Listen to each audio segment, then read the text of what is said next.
नमस्कार. आज बनवली आहे झणझणीत बटाटा भाजी आणि ही भाजी आहे लहानांपासून मोठ्यांपर्यंत आवडीची. तर चला सुरुवात करूया. रेसिपीला सुरुवात करण्याअगोदर तुम्हाला एक छोटीशी रिक्वेस्ट करते. तुम्ही जर आपल्या चॅनलवर नवीन असाल तर प्लीज चॅनलला सबस्क्राईब करा. आता आपण गॅस सुरू करून गॅसवर ठेवलेली आहे कढई. पुरेसं तेल घातलेलं आहे. तेल तापलं की आता आपण घालत आहोत मोहरी तडतडली की घालत आहोत जिरे आणि आता आपण घालत आहोत कढीपत्ता. कढीपत्त्याशिवाय म्हणाल ती भाजीची फोडणीच कसली.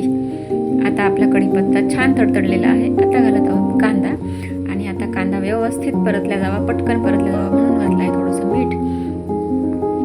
2-3 मिनिटांपर्यंत कांदा परतून घ्यायचा. कांदा परतला की आता आपण घालत आहोत एक मीडियम आकाराचं कट करून घेतलेला टोमॅटो. आता टोमॅटो घालून थोडंसं परतायचं आणि झाकण ठेवायचं, कारण झाकण ठेवलं की टोमॅटो पटकन मऊ शिजला जातो.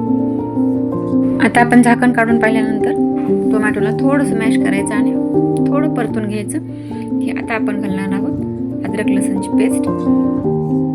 आणि आता अद्रक लसूणची पेस्ट आपण थोडीशी परतून घेतली की घालणार आहोत लाल तिखट, काळा मसाला, धने जिरे पूड, गरम मसाला आणि थोडीशी हळद घातलेली आहे. तर आता आपली फोडणी व्यवस्थित परतली जावी म्हणून आपण घातलेलं आहे 2 चमचे पाणी. आणि आता आपण घालत आहोत मगाशी उकडून घेतलेले बटाटे घातले की मस्त परतून घ्यायचं आणि थोडासा पाण्याचा शिपका मारायचा, म्हणजे आपल्या भाजीत घातलेले आपण मसाले बटाट्यामध्ये व्यवस्थित ऑब्झर्व होतात. आता आपण वरून घातलेली आहे कोथिंबीर आणि आपली भाजी आता तयार झालेली आहे. कशी वाटली रेसिपी तुम्हाला कमेंट करून सांगा. चॅनलवर नवीन असाल तर प्लीज चॅनलला सबस्क्राईब करा. व्हिडिओ आवडल्यास एक लाईक करा. व्हिडिओ नेक्स्ट व्हिडिओमध्ये